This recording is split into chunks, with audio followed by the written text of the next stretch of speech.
અંકલેશ્વર તાલુકાના સક્કરપોર ગામેથી ભરૂચ એલસીબી પોલીસે ઇકો કારમાંથી 36,000 ઉપરાંતનો વિદેશી દારૂનો જથ્થો ઝડપી પાડી ઇકો કાર મળી કુલ ₹3,36,000 ઉપરાંતનો મુદ્દામાલ કબજે કર્યો હતો। પોલીસ સૂત્રીય માહિતી મુજબ ભરૂચ એલસીબી પોલીસની ટીમ અંકલેશ્વર વિસ્તારમાં પેટ્રોલિંગમાં હતી। તે દરમિયાન સક્કરપોર ગામના ઉગમણા ફળિયામાં પાર્ક કરેલ ઇકો ગાડીમાં વિદેશી દારૂનો જથ્થો ભરેલ હોવાની માહિતી મળી હતી।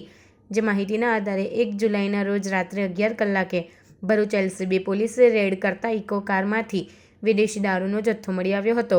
પોલીસે ₹36,600નો વિદેશી દારૂ અને 3 લાખની ઇકો ગાડી મળી ₹3,36,600નો મુદ્દામાલ કબજે કરી જૂના દીવા ગામના જયેશ વસાવાને વોન્ટેડ જાહેર કરી તેની વિરુદ્ધ અંકલેશ્વર રૂરલ પોલીસ મથકમાં ફરિયાદ નોંધાવી હતી। પોલીસે ગુનો નોંધી ફરાર જયેશ વસાવાને ઝડપી પાડવાની કવાયત હાથ ધરી છે।